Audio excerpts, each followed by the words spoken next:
Here we are at Abbey Road, and this is the famous crossing from the Abbey Road album that the Beatles released in 1969, and it's still a pilgrimage, as you can see here. People come every day to cross the crossing and get their shot at the zebra crossing. And I think it was 2 or 3 years ago it actually was listed as a heritage site. It's the only pedestrian crossing, I think, in the world that's a heritage site. So this is one of our mixing rooms at Abbey Road. It's called Studio 52, and if I show you in, it's where we do a lot of film and rock and pop mixing of records. The studio's been open since 1931. We have 3 major studios and 2 mixing rooms, and this is one of the mixing rooms. I was the first Abbey Road runner, so that was back in 1998. So when I was working with Muse, it was on the album Origin of Symmetry, which I think was their second album. The band decided they wanted to use bones on the album. So the request to me was, can you please get some bones? I didn't really think it through that much. So, I went down to the canteen, I went down to the chef and I said, look, can you get some bones for me tomorrow, please? You know, can you speak to your butcher, sort of thing? And sure enough, next day there was a box of bones waiting for me. And I guess I hadn't really thought it through because there was like flesh still in the bones and it kind of smelt a bit. And so I had to deliver this box of bones to the band, sort of with my head sort of, hanging in shame a bit. And they said, oh, don't worry, let's get some bleach.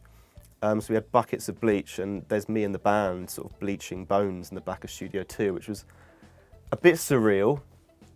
Dried them out, used them the next day, and they sounded rubbish. I came here through a friend that took over here, and she asked me to sort of come in and help her. And I wasn't really that keen because I'd been working in an employment agency.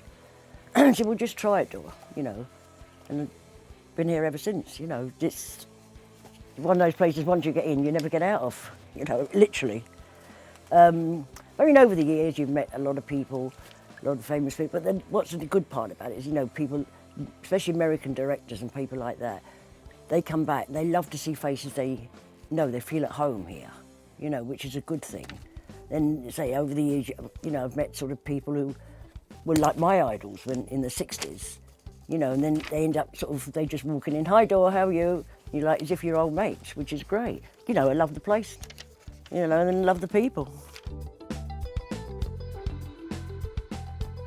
One day you could be recording a band totally live, the next day you could be sampling things and constructing music right from the ground up in a very sort of, I want to say artificial, but not necessarily artificial, but you're constructing it rather than capturing it. So it's our job to sort of understand the artists and which process works best for them and how we're going to go about getting the best result. This is quite a small mixing desk.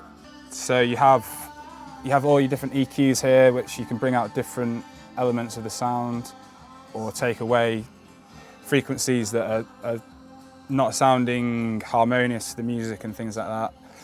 And you can compress the sound so that it hits you harder. So a lot of your pop music is compressed very hard, and so you get that feeling on the dance floor. These here you can send off to different effects units. So reverb, which makes obviously the sound very cavernous, and other effects such as delay and warping and modulations and things like that. So it's a lot that can be done with a mixing desk like this.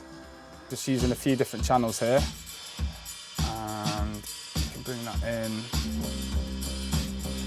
and you sort of build a track up, each element at a time, and you try and think of the sonic space that each thing contains and how that builds the bigger picture, and then the vocals.